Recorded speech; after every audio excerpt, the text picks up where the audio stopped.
Hello, welcome dear friends and dear friends. जैसे कि आप सभी को 2 दिन पहले भी बताया था कि लैब असिस्टेंट की जो वैकेंसी है वो आ रही है और आप रेडी हो जाइए क्योंकि अब वैकेंसी पर वैकेंसी है। जैसे एलडीसी की वैकेंसी जो है वो भी 12th पास है, बट उसमें सीईटी क्वालीफाई होना ज़रूरी है। लेकिन यहाँ पर जो 12th पास ये है लैब असिस्टेंट, जहाँ आपको सीईटी की ज़रूरत नहीं है, बस आपको 12th पास होना चाहिए और कुछ कंडीशन भी अप्लाई है जहाँ पर बताने जा रहा हूँ। फिर ध्यान रखिएगा कि एग्ज़ाम भी है ना, वो भी डेट यहाँ पर इस नोटिफिकेशन में डिक्लेयर कर दी है। मैं पूरी डिटेल आपको यहाँ पर बताने जा रहा हूँ। पहले ये बता दूँ कि ये लैब असिस्टेंट पर है ना, वो यहाँ पर जैसे ज्योग्राफी जो है और जो विज्ञान जो है यानी साइंस, इन दोनों अलग-अलग के लिए हैं और 804 पदों पर है। तो फुल नोटिफिकेशन आपको बता देता हूँ क्योंकि हमारे जो स्टूडेंट हैं, जो मोस्ट ऑफ कॉलेज के अंतर्गत पढ़ रहे हैं, 12th पास है, तो उनको इस चैनल पे ये नोटिफिकेशन बताना बहुत ही ज़रूरी है और आपको बता ही देता हूँ। तो देखिए, यहाँ पर बात करते हैं कि सीधा-सा यहाँ पर आ जाते हैं। अनुचित क्षेत्र अधीनस्थ मंत्रालय और चतुर्थ श्रेणी भर्ती सेवा अधिनियम की शर्तों के अकॉर्डिंग कहा गया है कि प्रयोगशाला सहायक एवं कनिष्ठ प्रयोगशाला सहायक के 804 पदों पर भर्ती है। मतलब ये आपके जैसे कॉलेज में भी लैब है, वहाँ पर भी ये वैकेंसी है, स्कूलों में भी है।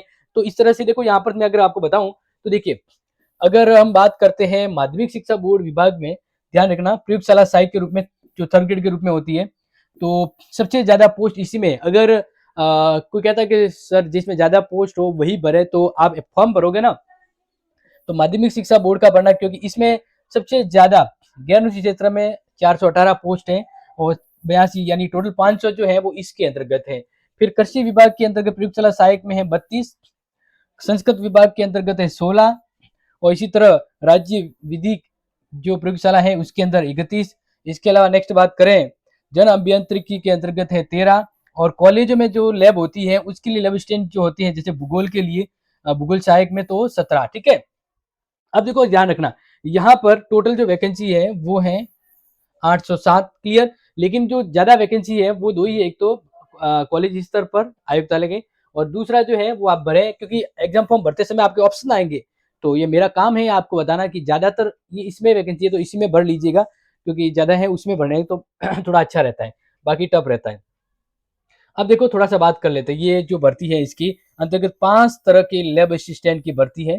एक तो प्रयोगशाला सहायक माध्यमिक शिक्षा बोर्ड में, एक कृषि विभाग में, एक संस्कृत विभाग में, एक प्रयोगशाला सहायक फोटो राज्य विधि विभाग में, ठीक है ना। फिर प्रयोगशाला सहायक फोटो के अलावा अन्य विधि विज्ञान प्रयोगशाला में, कनिष्ठ प्रयोगशाला सहायक में और कनिष्ठ प्रयोगशाला सहायक जन्म अभियंत्रण के अंतर्गत। अब यहाँ पे ध्यान रखिएगा कि प्रयोगशाला सहायक भूगोल केवल कॉलेज आयुक्तालय के लिए भर्ती किए जा रहे हैं। इन पदों के लिए प्राथमिकता क्रम की आवश्यकता नहीं है। इन पदों के लिए अभ्यर्थी को ऑनलाइन आवेदन पत्र आवेदन करना होगा। कहने का मतलब है कि कॉलेज में, यस बिल्कुल, आपके अगर 12th पास ज्योग्राफी है आपके, तो आप कॉलेज लेवल पे जो लैब है उसके असिस्टेंट बन सकते हैं। बड़ा शानदार ये मौका है आपके पास। इसी तरह से आवेदन प्रक्रिया के ऊपर बात करें तो ध्यान रखना, आवेदन प्रक्रिया आपको वही है, एसएसओ आईडी के जरिए एक बार वन टाइम रजिस्ट्रेशन हो गया, ओटीआर। इसके बाद जितनी भी वैकेंसी आती है बिल्कुल फ्री भर पाएंगे, यानी एक बार के पैसे लगेंगे 600 रुपये और उनके 400 रुपये। इसके बाद आप, ठीक है ना, तो यहाँ पर लिखा भी हुआ है ये ऑनलाइन फॉर्म भरना है और इसके लिए वन टाइम रजिस्ट्रेशन करना जरूरी है और फिर वो एसएसओ आईडी के जरिए आप फॉर्म भर सकते हैं। अब बात करते हैं इसकी टर्म कंडीशन, थोड़ा सा और जान लेते हैं, योग्यता वगैरह, ठीक है ना, तो वो थोड़ा यहाँ पर देख लेते हैं। जैसे मैंने बताया, ऑनलाइन आवेदन करने के पश्चात जो है वो एप्लीकेशन आईडी के अंतर्गत आपको सबमिट किया जाएगा। आवेदन करने से पहले प्रीव्यू आप देख लेना, कोई गलतियां ना हो, इसके बाद फाइनली आप कर लेना, ठीक है। चलो अब बात, ऑनलाइन ही देना है, ऑफलाइन नहीं है। एक बार ये पंजीकरण देख लो। अब यहाँ पर कहा है ना कि वन टाइम रजिस्ट्रेशन करना जरूरी है, इसके बाद आपकी कोई फीस नहीं लगती। एक बार वन टाइम रजिस्ट्रेशन कर दिया तो देखो यहाँ पर अन्य पिछड़ा वर्ग इनके तो 400 रुपये 600 है, SC ST के लिए 400 रुपये और समस्त दिव्यांग के लिए 400 रुपये। एक बार दे दो वन टाइम रजिस्ट्रेशन, अगर पहले हो चुका है फिर अब जरूरत नहीं पड़ेगी, ठीक है, थोड़ा ये ध्यान रख लीजिएगा। फिर यहाँ पर हम थोड़ा सा बात करें कि ये तो अपने जो जरूरी है उसी पे बात करें। जैसे माध्यमिक शिक्षा बोर्ड जो जिसमें सबसे ज्यादा वैकेंसी है, तो इसके लिए यहाँ पर बता भी दिया, मतलब ये पूरा एक आप चाहो तो इसको देख लीजिएगा, पूरी वैकेंसी दी गई है कि कहाँ कहाँ पर कौन से जिले में ज्यादा है। अगर सबसे ज्यादा की बात करूं मैं हाईलाइट में, तो भीलवाड़ा में 29 है, फिर है चित्तौड़गढ़ में 28 है, जयपुर में 37 है और फिर तो बस एक सीकर में थोड़ा सा 22 है, बाकी 10 8 10 8 10 8 यही है। अब जैसे अगर बात करते हैं यहाँ पर पाली में 12 है, इसके अलावा यहाँ पर जोधपुर में 11 है, जालोर में 7 है, ठीक है। तो ये मतलब सभी की दे दी गई है, कितने कहाँ-कहाँ पर है, क्योंकि ये कैटेगरी वाइज़ है। पूरा आपको नोटिफ़िकेशन मैं दे दूँगा, आपको नोटिफ़िकेशन आप देख लीजिएगा ग्रुप में। इसके अलावा यहाँ पर बात करते हैं, ये किसकी है? ये प्रयोगशाला सहायक शिक्षण माध्यमिक शिक्षा बोर्ड रिक्वा संस्कृति अनुचित क्षेत्र के लिए, यानी जो पहले से रिजर्व क्षेत्र है ना, उनके लिए। तो उनके लिए तो अनुचित क्षेत्र के अंदर ये भैंसवाड़ा, डूंगरपुर, प्रतापगढ़ है, वहाँ पर ये है। फिर आगे बात करते हैं कृषि, तो इनके लिए भी अलग-अलग से दिया गया है, ये आप नोटिफ़िकेशन में देख लीजिएगा। मैं सीधा-सा ले चलता हूँ आपको प्रयोगशाला सहायक गृह विज्ञान, हाँ, ये गृह विज्ञान के अंतर्गत भी है, ठीक है ना? होम साइंस जिनके है ना, उनके भी है। कनिष्ठ प्रयोगशाला सहायक, यहाँ पर बात करते हैं। बैकलॉग की 3 वर्ग फॉर ये हो गया, ओके। गृह विभाग के लिए 37 आरक्षण की भी व्यवस्था का प्रावधान है। चलो नेक्स्ट, जन मित्र की अनुसूची हो गया, जन स्वास्थ्य अनुसूचित क्षेत्र वाला हो गया, ये भी हो गया। ओके, आगे। अब एक कॉलेज आयुक्तालय स्तर पर जो भर्ती की जाएगी, इसके लिए थोड़ा-सा देख लीजिए, यहाँ पर वैकेंसी जो दी गई है 117 जो है, उसमें सामान्य 28, महिला 9, विधवा 3, परिपक्वता सामान्य 14, सामान्य महिला 4, विधवा 1, परित्यक्त, ये सब कैटेगरी वाइज़ है, ठीक है? तो ये आप देख लीजिएगा। अब आगे हम बात करते हैं यहाँ पर, जैसे कि आवेदन वगैरह जो है ना, कौन कितनी एज तक का व्यक्ति जो है वो फॉर्म भर सकता है, तो वो भी दो आपको थोड़ा बता देता हूँ यहाँ पर, नोट कर लीजिएगा। देखो ईडब्ल्यूएस वाले हैं, आर्थिक रूप से कमजोर है, तो उनके लिए शपथ पत्र की व्यवस्था भी की गई है कि शपथ पत्र होना चाहिए। 12 शहरा के, चलो वो तो हो गया। अब नेक्स्ट बात करते हैं, जो इम्पोर्टेंट है उसी पे ले जाता हूँ कि अगर उत्कृष्ट खिलाड़ी है आपके, उत्कृष्ट खिलाड़ी, देखो ये अब है ना, खेल कोटे पे वैकेंसी दी जानी है। टोटल वैकेंसी है ना, उसका 2% वैकेंसी जो है वो खेल कोटे वालों को जाती है, हमेशा जाती है। तो अगर आप खेल के लिए नौकरी में आना चाहते हैं तो गोल्डन चांस है। अब खेल भी है ना, नौकरी दिलाता है। मैं भी कह रहा हूँ, खेल पे भी कैरियर बनाइए, क्योंकि खेल वालों को 2% नौकरी का आरक्षण दिया जाता है, ठीक है? जिनकी मेरिट कम होगी लेकिन फिर भी उनको लेंगे। अब खेल के अंदर कैटेगरी बता दी है कि आपको इस कैटेगरी के अगर आप खिलाड़ी हैं, तो आपको 2% रिजर्वेशन के तहत आपको नौकरी के अंदर लिया जा सकता है। आगे बात करते हैं, नेक्स्ट इंपॉर्टेंट चीज़ यहाँ पर। चलो ये तो दिव्यांग वाला हो गया कि कितनी दिव्यांग, कितना आरक्षण होना चाहिए, वो सब दिव्यांग की कैटेगरी आ गई यहाँ पर, वो आप देख लीजिएगा। ओके, नेक्स्ट बात करते हैं यहाँ पर एज को लेकर। हाँ, लेकिन उससे पहले देख लीजिए वेतन। देखो यहाँ पर एक चीज इंपॉर्टेंट है कि कनिष्क प्रयोगशाला सहायक जो है ना, उनका लेवल 5 है, बाकी सभी के लेवल, यानी 8वां वेतन आयोग लगेगा। 8वें वेतन आयोग के अकॉर्डिंग आपको पेमेंट मिलने वाला है। क्या मिलने वाला? 8वां वेतन आयोग के अकॉर्डिंग। तो ये आप में अपने आप में बहुत इंपॉर्टेंट बड़ी बात हो जाती है। लेकिन यहाँ पर ट्रेनिंग विभाग भी दिया गया है, इसके अंदर मासिक वेतन दिया जाएगा जो जरूरी इक्वलिटी है, यानी 2 वर्ष का प्रोबेशन पीरियड रहेगा आपका। पात्रता बस यही है, ये देख लीजिए 12वीं पास। क्या कहा गया है? 12वीं पास होना चाहिए। और 12वीं पास के अंतर्गत भी आपकी जियोग्राफी, मतलब कोई भी एक प्रैक्टिकल सब्जेक्ट होनी चाहिए, जैसे यहाँ पर देखा जाए सूक्ष्म विज्ञान, जैव प्रौद्योगिकी, रसायन विज्ञान, भौतिक विज्ञान, रसायन विज्ञान, जीव विज्ञान या गणित, ठीक है? इसी प्रकार से ये माध्यमिक शिक्षा बोर्ड के अंतर्गत है, ठीक है? माध्यमिक शिक्षा बोर्ड के अंतर्गत, यानी जो 12th पास साइंस से है वो माध्यमिक शिक्षा बोर्ड का फॉर्म भर सकता है, उसमें साइंस होना चाहिए। कृषि के लिए अगर बात करें तो यहाँ पे किसी मानवीय ज्ञान होना चाहिए, इसमें भी संस्कृत के अंतर्गत भी कहा है कि इसके अंतर्गत भी वैकल्पिक विषय होना चाहिए। गृह विज्ञान की जो वैकेंसी है इसके अंदर उन्होंने कहा है कि विज्ञान के साथ इसी श्रेणी में गृह विज्ञान होना चाहिए, या कंप्यूटर साइंस एक एप्लीकेशन सर्टिफिकेट भी होना चाहिए। ओ लेवल सर्टिफिकेट की बात करी गई यहाँ पर। फिर जन अभियंत्र के लिए भी रसायन विज्ञान होना चाहिए, और इसी तरह से कॉलेज स्तर पर अगर जो लैब स्टूडेंट है तो उसके लिए भूगोल होना चाहिए। तो ये उनके लिए जो 12 पास और ज्योग्राफी है, क्लियर। और 12 पास साइंस वालों के लिए वो सबसे ज्यादा वैकेंसी यहाँ पर बता दी गई, क्योंकि ये जाना जरूरी है, मेन इंपॉर्टेंट। अब ये करेक्टर सर्टिफिकेट वगैरह हो गया, और कौन कौन भर सकता है? भारत, नेपाल, भूटान और शरणार्थी जो है भर सकते हैं। आयु के लिए बात की गई, यहाँ पर नोट कर लीजिएगा कि 1 जनवरी 2027 तक अगर आपकी एज 18 हो जाती है तो आप भर सकते हैं, और 1/27/2027 तक है, आप 40 वर्ष से ऊपर नहीं होने चाहिए। यानी 27 तक अगर आपकी एज, 1/1/27 तक आपकी एज 18 हो रही है तो आप फॉर्म भर सकते हैं, लास्ट 40 तक है। और इसमें वहाँ पे छूट भी दी गई, निम्नानुसार 3 वर्ष की छूट का प्रावधान भी है, यानी 43 भी हो जाता है। तो ये नोट कर लीजिएगा। चलो बाकी और इम्पोर्टेंट फैक्ट पे जाए तो पेंशन भी जाएगी, अगर विवाह है तो विवाह पंजीयन वहाँ पे करवाना जरूरी है। अब यहाँ पर देखिए ऑनलाइन आवेदन जो है वो 27/1 का मतलब है कि 26 जनवरी के जस्ट बाद, यानी 27 जनवरी से आप ये फॉर्म भर सकते हैं 25 फरवरी तक रात को साढ़े मतलब 11:59 पर, ध्यान रखिएगा। और परीक्षा का आयोजन, जो देखिए भूगोल की जो परीक्षा है उसका आयोजन 9 जनवरी, फरवरी, मार्च, अप्रैल एंड जून, यहाँ पर क्या कहा गया है, जून के आसपास होगा। हाँ, मतलब यहाँ पर अप्रैल, मई में होगा, ठीक है ना। ये मई में एग्जाम होगा, मई में एग्जाम होगा, और उसके अगले दिन 10 मई को आपकी विज्ञान जो है ना वो वाला होगा, यानी दोनों एक दो दिन आगे पीछे ही होगा, नोट कर लीजिएगा। प्रवेश पत्र आपको एसएसओ आईडी से ही मिलेगा, इसमें कोई दोहराए नहीं है। अयोग्यता की जो शर्तें हैं उस पर आप ध्यान न दें, बस ध्यान रखना आवेदन करने के लिए सिलेबस भी बता रहा हूँ, पूरा सिलेबस बताऊंगा, ठीक है। आवेदन के लिए फॉर्मेलिटी वगैरह बता दी, हम आवेदन पे नहीं जाएंगे, सीधा सिलेबस देख लेते हैं।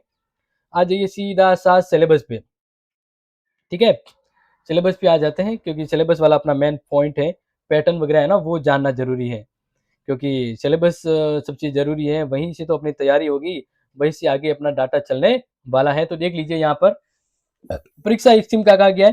परीक्षा स्कीम के बारे में यहाँ पर क्या गया, the exam will be 400 marks, 400 number का एग्जाम होगा, और बोथ पेपर 200 मार्क्स, यानी बोथ पेपर चैल बी 200 मार्क्स, कहने का मतलब दो पेपर होंगे, फर्स्ट एंड सेकेंड।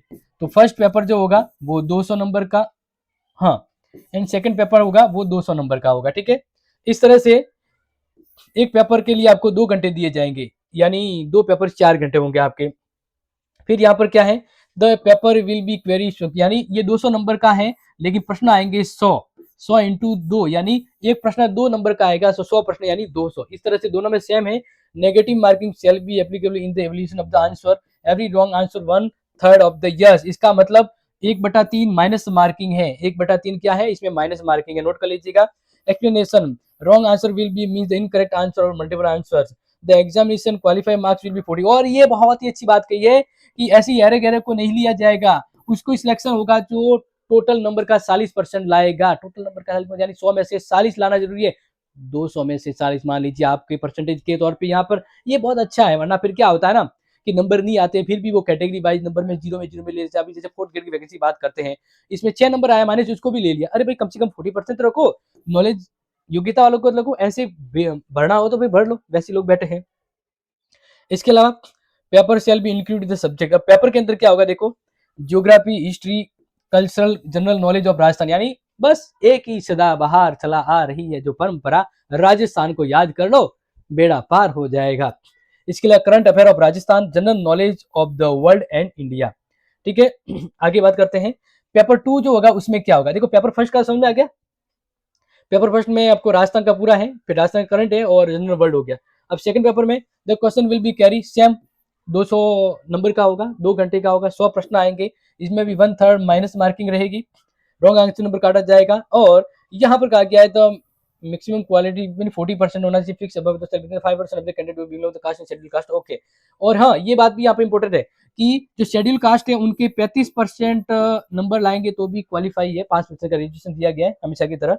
आगे पेपर शुड बी इंक्लूड, अभी क्या करना, knowledge of secondary standard science subject, यानी अगर कोई साइंस से पढ़ रहा है तो 12वीं तक का साइंस का नॉलेज होना चाहिए तगड़ा, ठीक है ना। सेकेंडरी सॉरी 10वीं का, हाँ 10वीं का यहाँ पर कहा गया है, सेकंड यानी 10th, and knowledge of the senior secondary, वापस 12वीं का भी कहा गया, 12वीं के अंतर्गत फिजिक्स का कहा गया, फिर knowledge of the senior secondary standard chemistry, और knowledge of the senior secondary about the biology. चलो अब बात करते हैं फर्स्ट पेपर के अंदर राजस्थान की इतिहास संस्कृति कला के अंतर्गत क्या आने वाला है मेरे प्यारे विद्यार्थियों, स्क्रीनशॉट ले लीजिएगा। टोटल 11-13 पॉइंट में सिलेबस दिया गया राजस्थान का हिस्ट्री का जो है पोर्शन, ठीक है। इसी तरह से 15 है, 2 और पॉइंट है राजस्थान के, एक राजस्थान की जनजाति वगैरह है। फिर राजस्थान के भूगोल के अंतर्गत क्या आने वाला है, पूरा ही राजस्थान के भूगोल को यहाँ पर उन्होंने 16 पॉइंट में कवर कर दिया, जिसको आप देख लीजिएगा, अच्छे से स्क्रीनशॉट ले लीजिएगा। इसको राजस्थान के समसामयिक आ गया, विश्व भारत का सामान्य ज्ञान और शैक्षणिक मनोविज्ञान है भी, क्या बात है। फिर पेपर 2 के अंतर्गत बात करते हैं, विज्ञान का सेकंड स्तर का ज्ञान है, जी बायोलॉजी का है सेकंड स्तर का, जिसमें आप स्क्रीनशॉट ले लीजिएगा। यहाँ पे जी विज्ञान को उन्होंने 4 पॉइंट में डिवाइडेड किया है, ठीक है। इसी तरह से एनवायरमेंटल स्टडी हो गया, बायोटेक्नोलॉजी हो गया, इकोनॉमी इफेक्ट हो गया, शेल हो गया। फिर जीव विज्ञान के अंदर पार्ट बी के अंदर जैसे इसमें भी इन्होंने अलग अलग पार्ट के अंदर सिलेबस आप स्क्रीनशॉट लेते रहिएगा और पूरा कवर करते रहिएगा, ठीक है ना। सिलेबस पूरा हम पढ़ नहीं पाएंगे, बस आपको बता पा रहे हैं। फिर भौतिकी के अंदर इसका सिलेबस भी इन्होंने लगभग 10 पॉइंट में दिया है। रसायन के अंदर की बात करते हैं तो इन्होंने यूनिट वाइज यहाँ पर बताया है, टोटल पूरा का पूरा सिलेबस ही जोड़ दिया 12वीं का, यहाँ पर पूरा 12वीं का सिलेबस दे दिया इन्होंने, ठीक है। यस, पूरा 12वीं का, और या क्या बात कर रही है, तो पूरा ही 12वीं का ही दे दिया इन्होंने। जहाँ बहुत बड़ी बात, यानी जो साइंस स्ट्रीम से है, 12th किया है और कॉलेज लेवल पे पढ़ रहे तो वो तो चक्के छुड़ा ही देंगे, ठीक है ना। टोटल यूनिट दे दिया, बहुत बड़ा सिलेबस दे दिया इन्होंने।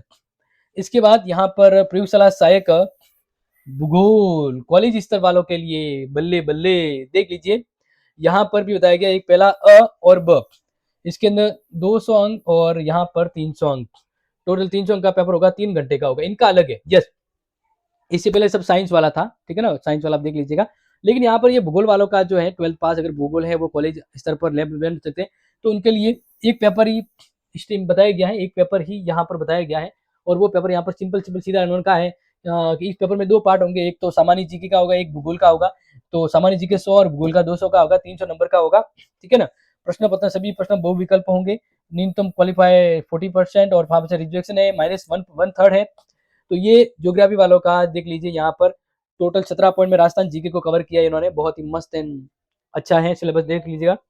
हाँ, ठीक है ना। इसके अलावा राजस्थान की भूगोल वापिस जो है वो तो जीके हो गया। अब राजस्थान का सिर्फ भूगोल की बात करें तो टोटली इन्होंने पॉइंट दिए, 15 पॉइंट में इन्होंने कवर किया है। फिर पार्ट बी, पार्ट बी भूगोल के अंतर्गत सिर्फ भूगोल आएगा, वो तो पार्ट हो गया अपना फर्स्ट, जिसमें 100 प्रश्न के अंतर्गत वो दे दिया। अब यहाँ पार्ट बी में ओनली भूगोल है, जो भूगोल के लगभग वेरी डीप स्तर पर नॉलेज यहाँ पर होना आपका चाहिए। तो टोटल इन्होंने इनका कवर अप कर दिया है। वो क्या बात है, क्या बात है, क्या बात है। यहाँ नहीं, यहाँ पर भूगोल के पता नहीं कौन कौन से टॉपिक लाके जोड़ दिए है, पूरा जीके ला दिया है। और टोटल इन्होंने टॉपिक दिए हैं 66। वाह साहब, वाह भाई साहब, भूगोल लैब स्टैंड पढ़ना है मतलब नॉलेज तो बड़ा तगड़ा करना होगा। वैसे कोई नहीं, टेंशन मत लीजिएगा, आप सीरीज ले लीजिएगा, गाइड आती है, गाइड से पढ़िएगा तो कवर हो जाएगा, ऐसे आपको पता नहीं चलेगा, ठीक है, ठीक है। इसके अलावा ये 500 ऑप्शन भी होगा, ऑल एवरीथिंग विल बी यहाँ पर बता दिया। और हाँ, हमारी ओर से इसके ऊपर अगर संभावित हुआ तो आपको इंपॉर्टेंट क्लास लाके देखी जाएगी बिल्कुल। लेकिन फिलहाल यहाँ पर हमने पूरा 11 का सिलेबस, एक्सप्लेनेशन, पूरी डिटेल बता दी है। अपने दोस्तों को शेयर कर लीजिएगा। और फॉर्म शुरू हो रहा है 27 तारीख से, तो भरना मत भूलें और दोस्तों को शेयर करना तो बिल्कुल नहीं भूलना। यस, मिलते हैं अगली इंपॉर्टेंट क्लास में। जय हिंद, जय भारत।